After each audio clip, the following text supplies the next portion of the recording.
मी त्या सुनाला सांगितलंय, खबरदार, माझ्या घरात थांबायचं तर आडवं सारवायचं नाही, उभं सारवायचं.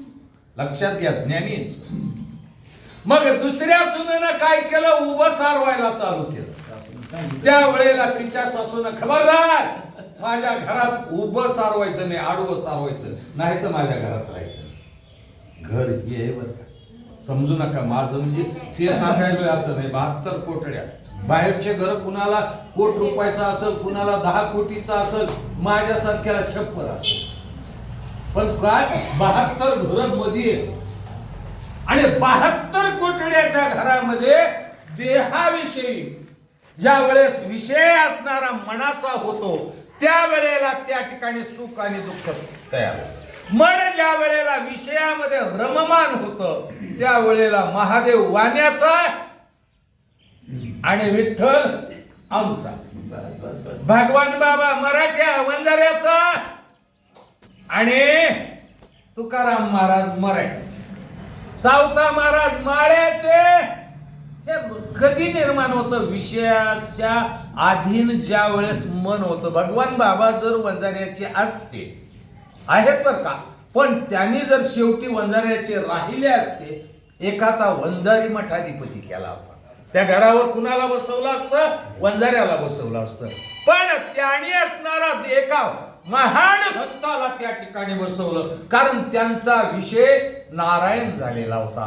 पण आमची प्रवृत्ती आता इथपर्यंत झाली, जीपमध्ये आमचा विषय झाला येताना इथपर्यंत झाली. भगवान बाबाची पुण्यतिथी वंजाऱ्यांनी करायची आणि तुकाराम महाराजाची पुण्यतिथी मराठ्यांनी करायची. का विकलेत का हे? मग हे कशाचा गुणधर्म आहे?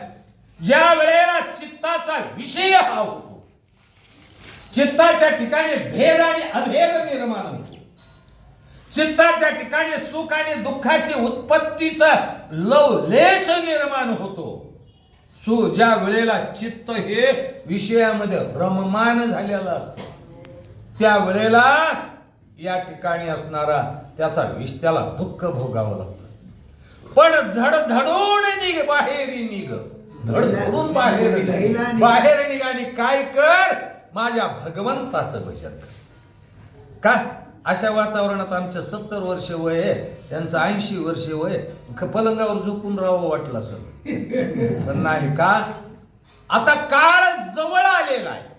काळ काय झालं, काळाची उडी पडेल बा जेव्हा, सोडविणार तेव्हा माय बाप शेजेची कामिनी. आता नको ते पूर्ण काही करत बसायचं. मग काळाची उडी कधी पडेल हे सांगू शकतो का आपण? काळाची उडी कधीही पडू शकते, पण इता असल्यावर पडत नाही बरं का. इता असल्यावर मी त्या देवाच्या बापाची हिंमत नाही, देवाच्या बापाची, की रामायण सांगता सांगता मेला. रामकृष्ण महाराज गेले, कारण त्यांनी त्याच्या अगोदर 15 दिवस अगोदर केज मध्ये एका कशाचं वास्तुशांतीच्या कीर्तनात सांगितलं, धायगुड्या, माझ्या गुरु धायगुड्या म्हणत होते मला, नावानं किंवा आवाजाव बोलत नव्हते, अतिप्रेम. धायगुड्या, माझ्या गुरुनं जेवढं सांगितलंय तेवढं मी कार्य पूर्णत्वाला नेलं. माझी एकच इच्छा आहे की मला सेवा करत करत मृत्यू यावा. आणि तिथून 15 दिवसाच्या आत रामकृष्ण महाराज गेले. मग हे कशाचं प्रतीक आहे?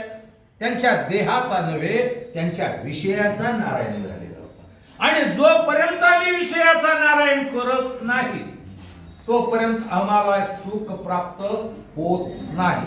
मग विषयाचा नारायण करायचं झाल्यावर घरी बसून होईल का? नाही. कुठे यावं लागेल? ज्या ठिकाणी विषय भगवंताचा चालू आहे, ज्या ठिकाणी नामस्कीर्तन चालू आहे, ज्या ठिकाणी ग्रंथ चालू आहे, त्याच ठिकाणी यावं लागेल. आणि त्या ठिकाणी आल्याच्या नंतर विषयावरती असणारा एक प्रकारचा बोध होतो, मनावरती बोध होतो आणि विषयामध्ये पालट होते. आपण म्हणतो कालपर्यंत हे पियत होतो नाश्त्या गुळाचं पाणी, पाणी म्हणतात. कोणतं पाणी?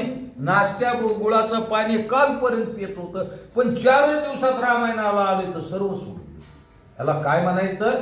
काया पालट झाला. काया कुणाचा? त्या मनाचं, मनानं असणारं त्याचा पालट केलेला आहे, देहाचा पालट पडलेला आहे. असं असणारं सुख दुःख या ठिकाणी प्राप्त आहे सांगितलं. आत्मा गुणी गुणातीत देही देह बांध अलिप्त वा. देही विषयांचा दृष्टांत सुनिश्चित अवधारी. पहा प्रत्येक ओवीला आता मी खा सोडणार नाही बरं का. चिरकर की पिरकर मापात आलेले काट्या तराजूत आलेले तराजूत आल्याला परत देता येत नाही. आता मला जेवढा वेळ लागेल तेवढा लागेल. मी आता सोडणार नाही. कसं काय सांगितलेलं या ठिकाणी आत्मा गुणी गुणातीत. आता या ठिकाणी या आत्म्याला या भगवंताला काय गुण म्हटलेलं? षड गुण संपन्न 6 गुणानं परिपूर्ण असणारा तो भगवंत आहे. पण गुणातीत म्हटलेलं आणि तो आत्मा हे जे त्रिगुण आहेत त्याच्या अलिप्त सत्वगुण रजोगुण आणि तमोगुण. पण हा कसा आहे? शुद्ध सात्विक गुणात असणारा हा आत्मा, ज्यानं चित्ताच्या ठिकाणी ज्यानं मनाच्या ठिकाणी राम राम स्मरण केलं तसा तो गुणातीत असणारा आत्मा आहे. देही देह बाधा अलिप्त. देहाला किती बाधा आहे तो? अहो ह्या वयात तुम्हाला खुर्ची शिवाय बसता येईना का? देहाला बाधा झाली. कशाला बाधा झाली? देहाला बाधा झाली. कशावरही बसा. नाही नाही झोपून ऐका. कसं ऐका? झोपून ऐका पण ऐका. मग या देहाला एवढ्या बाधा आहे पण त्याची बाधा असणारी याला आहे का? आत्म्याला नाही. तेही विषयीचा दृष्टांत सुनिश्चित अवधारी. त्याप्रमाणे जे जन ज्या विषयामध्ये लुप्त झालेले, माशीला कळतं ना हो अग्नीवर गेल्याच्या नंतर माझा मृत्यू आहे. माशीला कळतं ना तरी सुद्धा उडी. तुम्हाला मला कळत नाही का संसारात आपलं दुःख भोगावं लागतं? होय तुम्हाला माहित नव्हतं का संसारात दुःख आहे? पण तरी खूप नटू नटू लग्न केले. जसं लग्नाची तारीख येईल जवळ तस माणूस नटतच राहते. काय दुःख बाध आहे. ज्या वेळेला हा विषय ज्या ठिकाणी या देहाचा या आत्म्याचा विषयाधीन ज्या वेळेला आत्मा होतो त्या वेळेला त्या ठिकाणी सुखाची आणि दुःखाची प्राप्ती. जर मन हे विषयाकडे गेलं तर त्या ठिकाणी दुःख भोगावं लागतं. मन हे परमात्म्याकडे गेलं तर त्या ठिकाणी सुख भोगावं लागतं. कोण आहे असा की पंढरपूरला वारीला गेला आणि दुःखी झाला?